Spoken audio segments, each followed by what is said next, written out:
This is the Kratom Science Journal Club with Dr. Jonathan Cachet, neuroscientist and expert in psychopharmacology. In each episode, we discuss an article in a peer-reviewed journal. I'm your host, Brian Gallagher, blog and social media writer for KratomScience.com, your source for all things Kratom.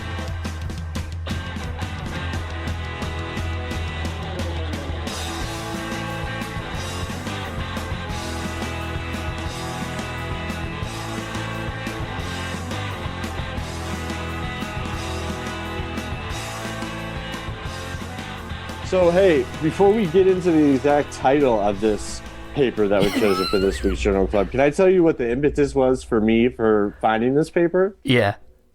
So, I overheard on some podcast, and it's just, I listen to mostly comedy podcasts, but everybody's, mostly goofy podcasts. But anyways, he goes, I read about this new study where they were treating opiate patients, and those that got exposure to natural sunlight recovered like 30% faster or better. And so like using the sunlight, I thought there was new research out about using sunlight to help people with opiate use disorder.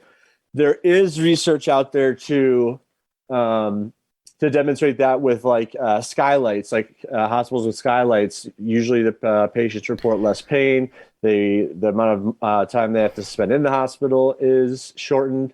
So sunlight's good for you. So when I heard this, I was driving. I said, no way, new paper, sun is good for opiate use disorder. Let me Google this. Let's find this thing. And so we found a very recent paper. It calls a novel treatment of opiate cravings with an effect size of 0.73 for unilateral transcranial photobiomodulation over sham. And so the photobiomodulation part was what I was thinking was going to be the sun, and in some ways it is, but this is a wild paper about a method that I don't know tons about, but I think I understand. So I guess we dig in from there. Okay, I thought you were just using that because it's just to mess with me with the title, because I'm like, I looked at the title and I'm like, there's like 4 things that I have to look up in here. I'm like, come on. Oh, sure. No, but it's kind of like remind me of I was an English major in college, and reading Shakespeare kind of prepared me for reading science, because you can't just read Shakespeare. You need the footnotes.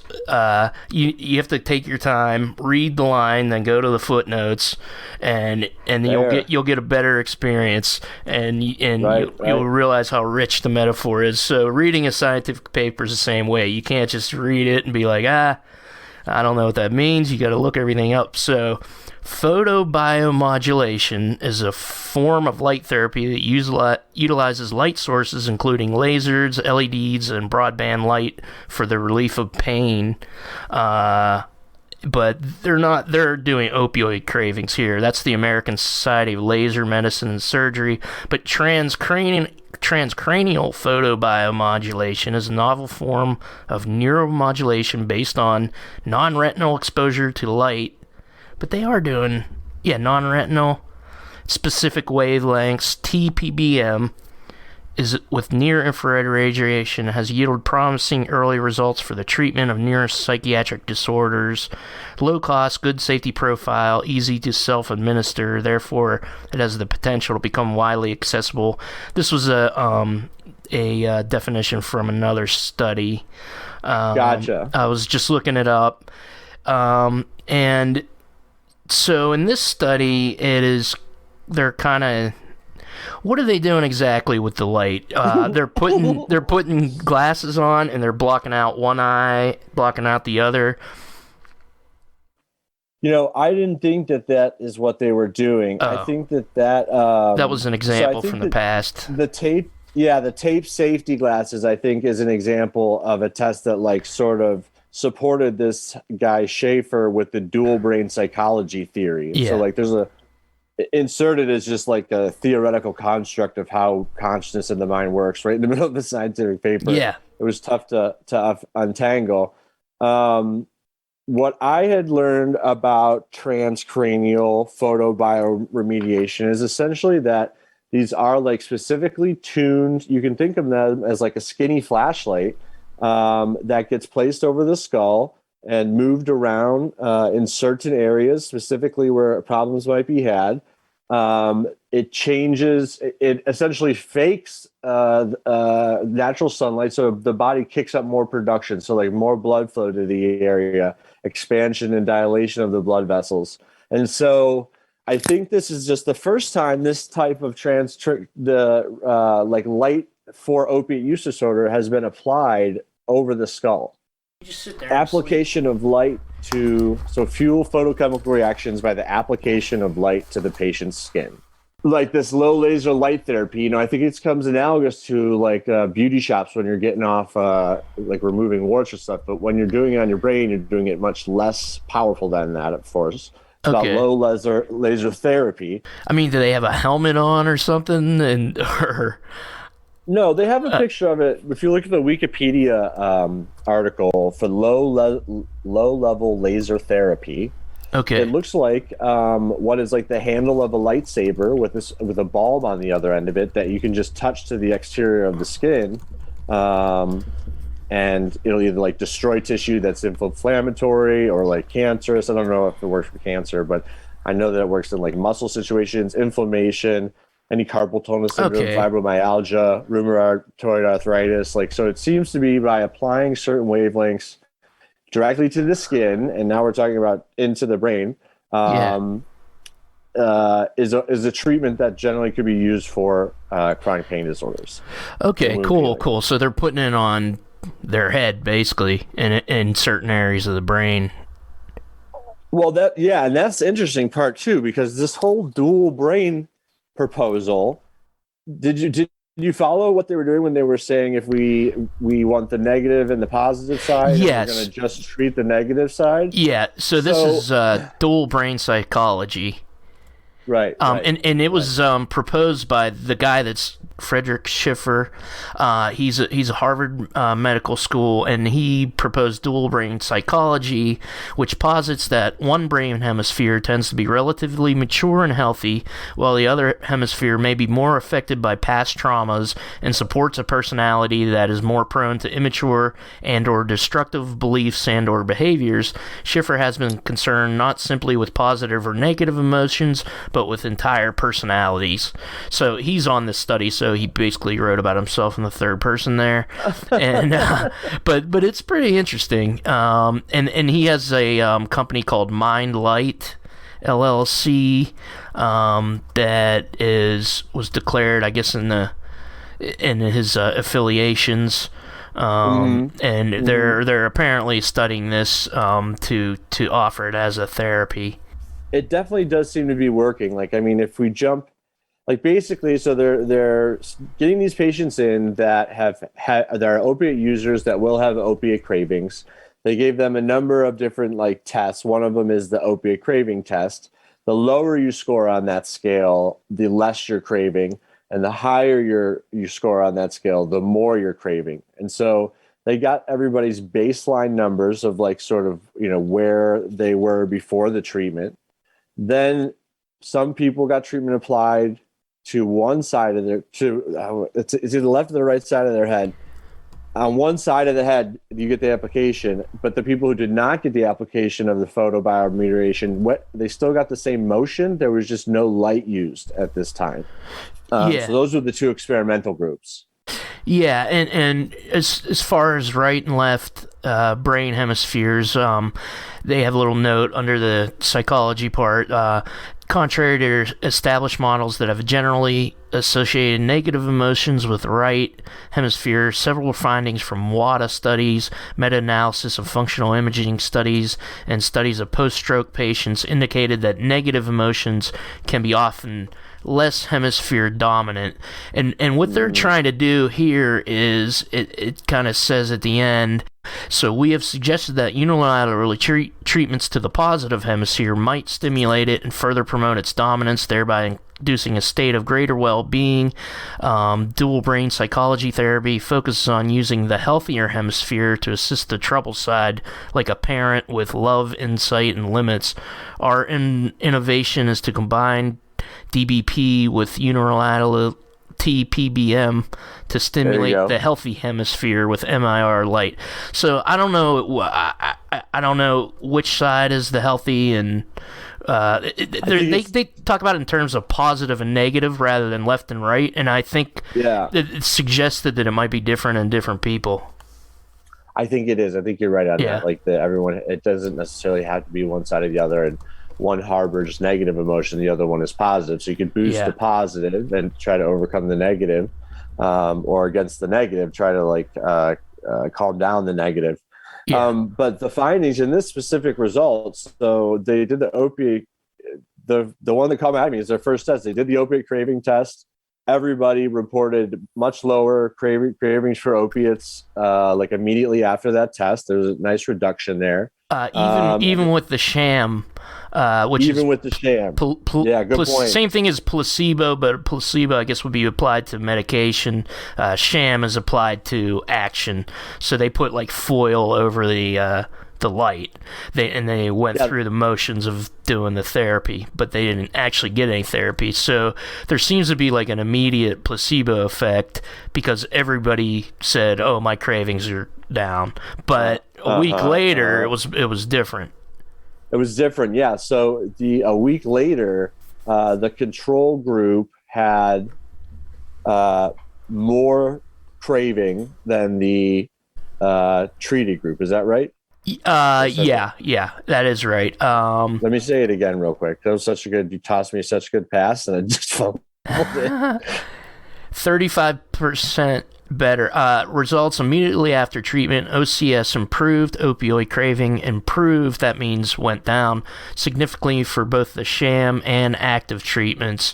But 1 week later, the active treatment showed a 51% decrease in OCS. While a week after the sham treatments, there was a decrease of only 15.8%.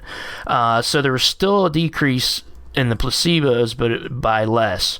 So it works about 35% better than placebo, which is showing that there might be something to it. One week later, active treatment showed a 51% decrease in OCS. So on the opiate craving scale, theirs continued to go down, which is good. Less cravings, right? Yeah. And then decreases in the people that had it. And while a week after the sham, there were decreases of only like 16% in the sham groups. So it seems to have lasting effects. It seems as lasting effects a week later. Yeah. Sorry if I botched that up. Well, no, so I just did 51 minus 16 is 35, so 35%. It works 35% more. The treatment works 35% better than the sham. Which is very interesting to me. Yeah. I mean, having not really known very much about this technique, I know they do deep brain stimulation where they're using like magnetic waves on the outside of the brain to stimulate specific nerve group in Parkinson's. And I know biomodulator research is also being done where you screw a hole in a mouse or an animal model's the top of their head, and then you can use different lights, different lasers to sort of see how they react and like essentially make them turn left, make them turn right. All of that is like photooncogenics and the use of light in scientific research. This one, it almost seems kind of like, harken back to the days of like the apothecary. They're like, well, we'll give you 16 leeches and then we'll run this bright light over you. You'll be good in no time.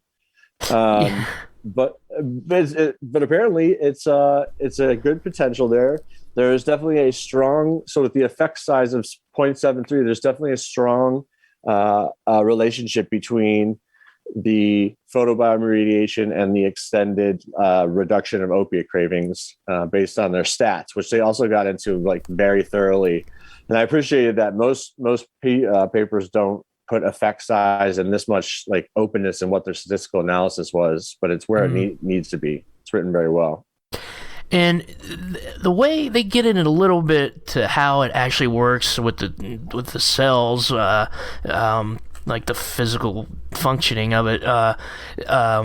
The reviews describe in detail how NIR light is absorbed by cytochrome C oxidase, which stimulates ATP formation in the mitochondria. So that begs for some definitions. Mitochondria are membrane-bound cell organelles that generate most of the chemical energy needed to power the cell's biochemical reactions. Chemical energy produced by the mitochondria is stored in a small molecule called adenosine triphosphate, ATP. That's from genome.gov.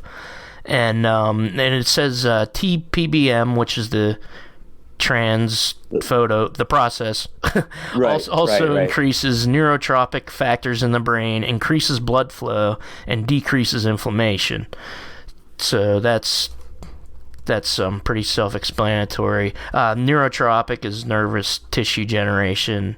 Yeah, neurotropic. Yep. Tropic. Okay.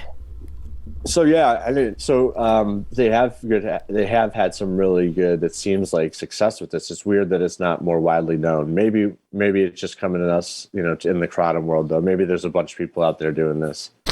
Yeah, and it also tested for depression and anxiety, HDRS, the depression scale, and the HARS anxiety scale. In these subjects, it improved from a baseline of 15.1 to 8.8. Improvement means that's because they're reporting less depression, so that's improvement, even though the number goes down. HARS anxiety scale improved from 14.7 to 8 after the active treatments, and 14.3 after sham.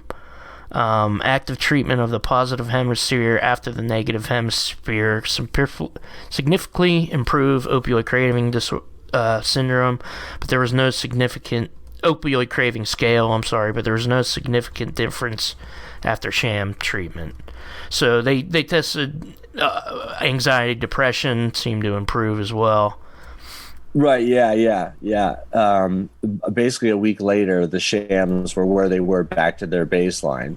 This is using the anxiety rating scale, Hamilton's. But the ones that had the active transcranial stimulation are still like about half of where they were in the baseline. So half less anxiety. Yeah. And the thing I was thinking about was this is just for cravings and anxiety, depression, but it's not pain treatment. And when I read that definition, it said they use it in pain treatment.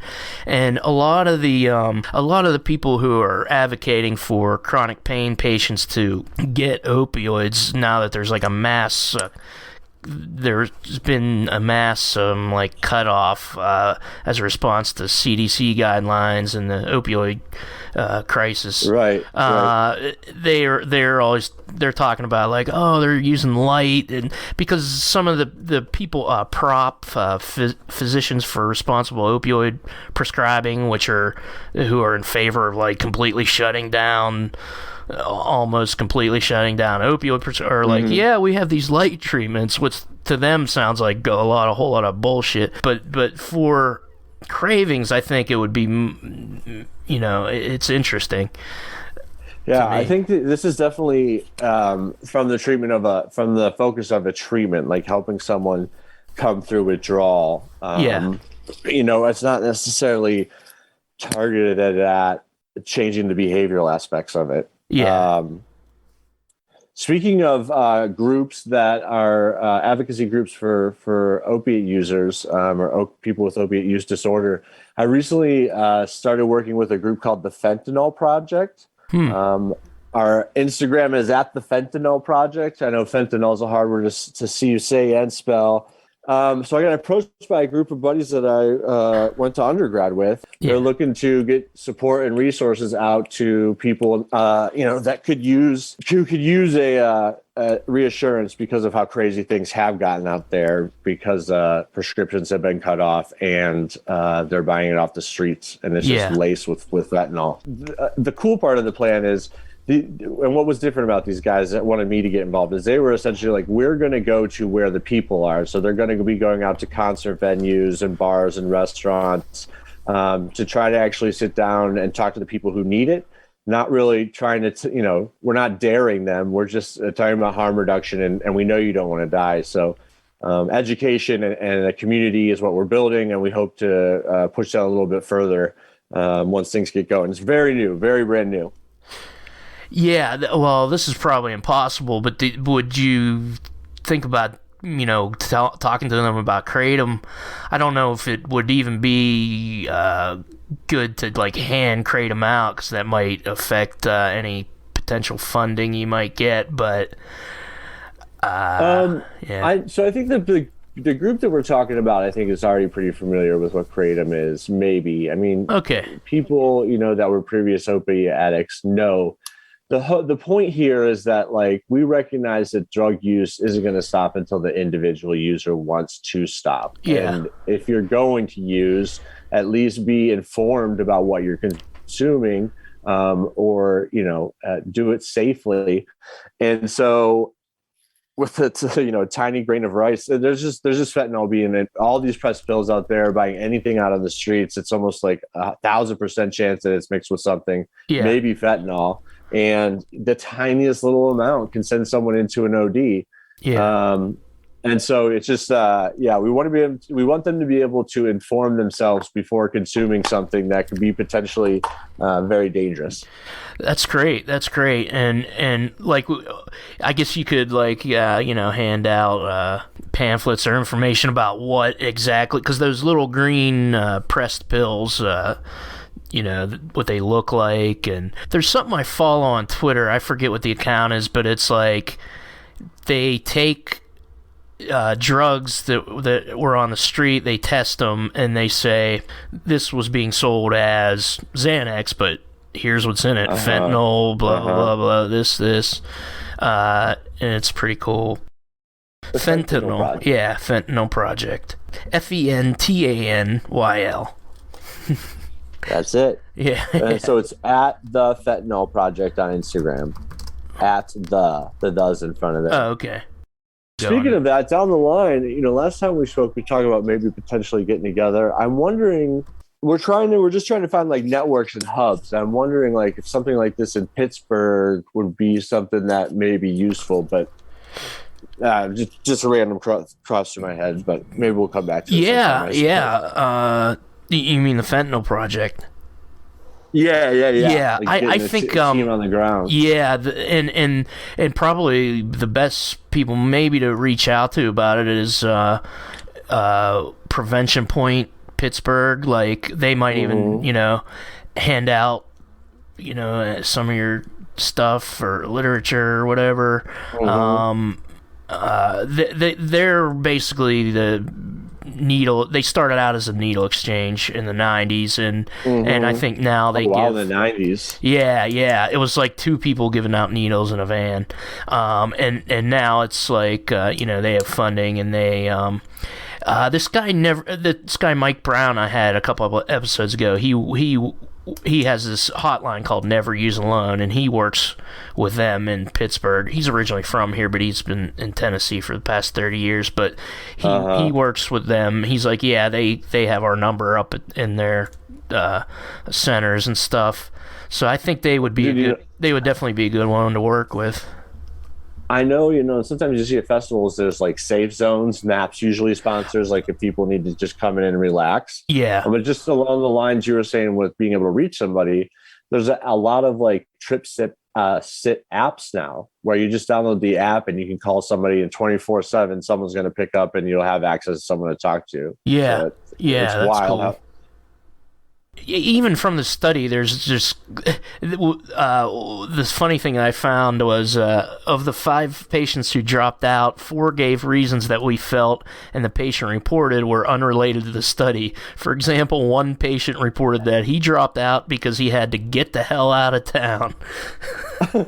This is in the study, and I was just thinking about how that's an effect of drug criminalization on research, because we were just talking about how criminalization affects Well, I mean, prohibition affects, the content of the drugs itself, but here's another example of how, I mean, I don't know why the guy had to get out of town, but I assume they're using 22 people who use opioids, and it might have been related to that.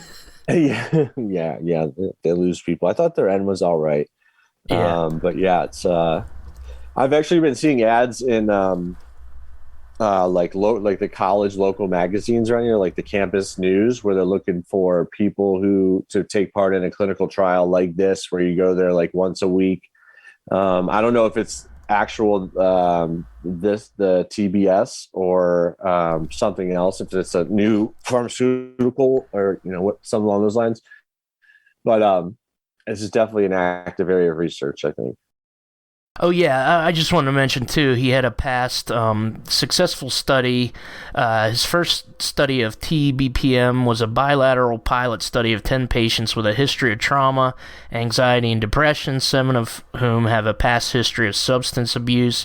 All had been in remission for at least 4 years, and none had active cravings. So that's pretty good.